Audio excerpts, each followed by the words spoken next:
Welcome to Speaking of Higher Ed, Conversations on Teaching and Learning. I'm Andrew Everett. This podcast is produced by the Center for Instructional Innovation at Augusta University. This is episode 14. Please take a moment to subscribe and share the podcast.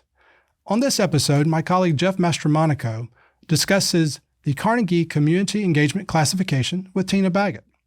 Tina is the Associate Vice President for Volunteer Services and Community Engagement here at Augusta University. And now, here's their conversation. Thank you for being here today. Before we get started, would you please take a moment to share with us the path that led you to Augusta University? Sure. So I have been with the university now this is year number 12. And prior to my time here, I worked actually in community relations, marketing, communications, actually in the corporate world. I worked with Comcast and covered several different markets and was there for a while, but really was excited to kind of spread my wings a little bit and move out of that corporate world into something that was a little bit more, I think, closer to education. I like the idea of kind of spreading my wings a little bit. So as I moved over here at that time, I actually started here in the development world. I started in fundraising. I covered a lot of different areas. I started covering annual giving, alumni relations, advancement communications. Obviously, that kind of got to my roots, as well as special events, and also some public relations on that side of the house as well. So I covered a lot of different ground there, and I did that for about 4 or 5 years until our new president got here. And they really saw a need as they started making connections between the university and our medical center for a closer connection within our hospital with the community. They said, we don't see as many volunteers within the hospital as we really feel like there is, that there could be, there should be. We had at that time, our hospital was the state's only public comprehensive medical center.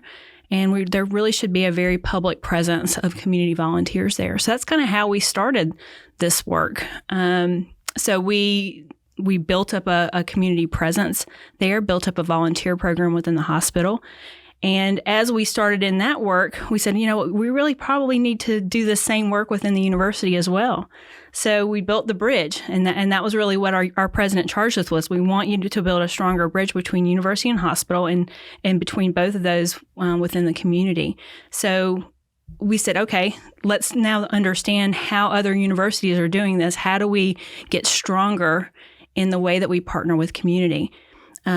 We started kind of understanding how our colleagues across the country do this work and how do they define what strong community engagement is. So we went about that work. So that's kind of how we got started in down the road into community engagement. Let's go ahead and get into our topic for today, which is the Carnegie Community Engagement Classification. Sure. So I guess the first obvious question is, what is the Carnegie Community Engagement Classification? So, kind of going back to what I was just talking about, as I started kind of looking into understanding what it meant to have strong community partnerships and what it meant to have good practice in community engagement, we didn't know what we didn't know. So started digging around and found that the Carnegie Foundation actually had this classification called, it's elective classification. Universities they don't have to do it, but you could do it. And they call it a framework, but I call it like an instruction manual.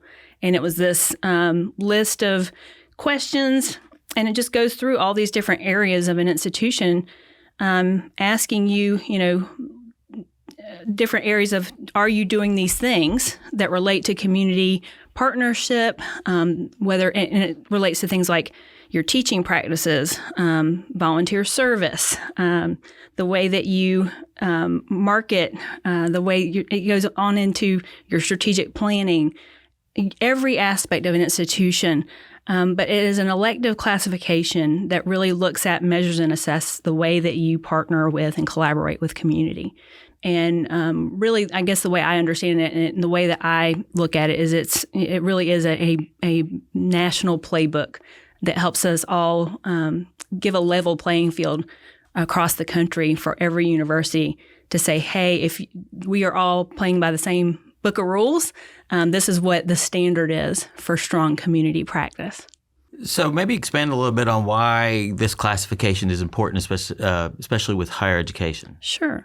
So we know from high impact practices are already from research, they're already a proven way to improve student success. We know that is out there, and we know that amongst the high impact practices, service learning stands among them.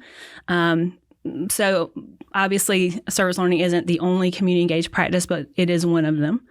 And the whole, the root of service learning is connecting our students with community and service opportunities.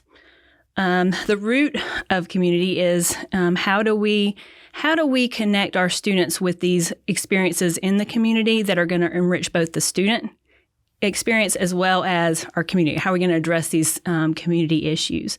That's the goal, and that's the goal of community engagement, is having these reciprocal two-way experiences that not only benefit the student, but also benefit the community. And I think that's the whole root, and I think that's also the difference between, I think, traditional service versus community engagement. And it's a pretty important distinction.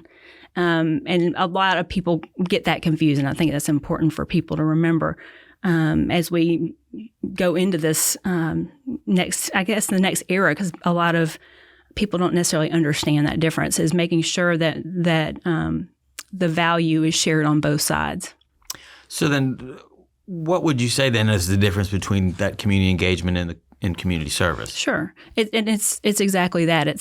It's that difference of having a two-way street, especially as a two-way, as a public education institution.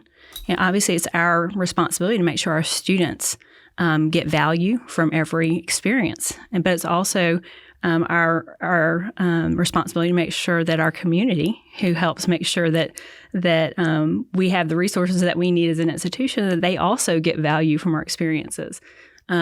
So when we go into a partnership, every partnership should have both a give and a take.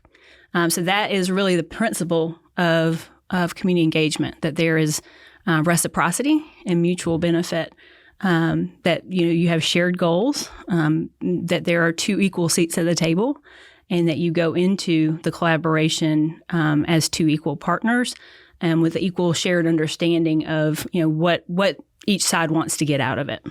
Here at Augusta University, our strategic plan is very important. How does this classification fit in with the strategic plan? Sure. So it's a pretty big piece of the strategic plan, and it's a pretty fundamental piece. It is not just one area. It is, engagement itself is kind of interwoven between all of it, but community engagement itself is one of the three aspirational imperatives. Every person who's taken a look at the strategic plan knows that there are three. One relates to student enrollment, one relates to research, and the third relates to our goal to achieve the Carnegie Community Engagement classification by 2026. The classification itself only rolls around now every 3 years. And it just opened for review. So the application just opened up in the last 2 weeks. So, this cycle, we're in this cycle now. And so we are now starting to work on the 2026 application. So we're going about the work at the moment. So it's, we are in that cycle now. So it is a huge part of our strategic plan. But I think the big part to remember is the work isn't just about getting to that goal on the strategic plan. The important part isn't just about getting that gold star or getting the win to get the classification. It's about going through the process. It's about refining the way that we partner and the way that we collaborate, so that I think the win for us as an institution is making sure that we are partnering with community in a way that's going to enrich our student learning experience. It's going to enrich the research that we do. When we are partnering with our community in a way that's going to, enrich our research, is going to make our service more effective. I mean, that's the win. Yes, the gold star is great, but at the end of the day, it's about that process.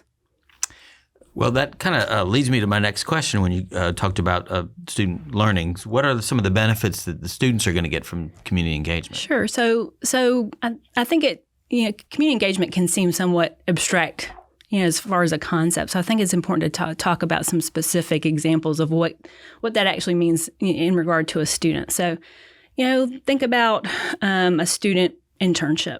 That is, if you think about the reciprocal example of a student internship where you have a community partner who has some role in their organization where they could use a student to do XYZ job in their organization to fill some need that they have.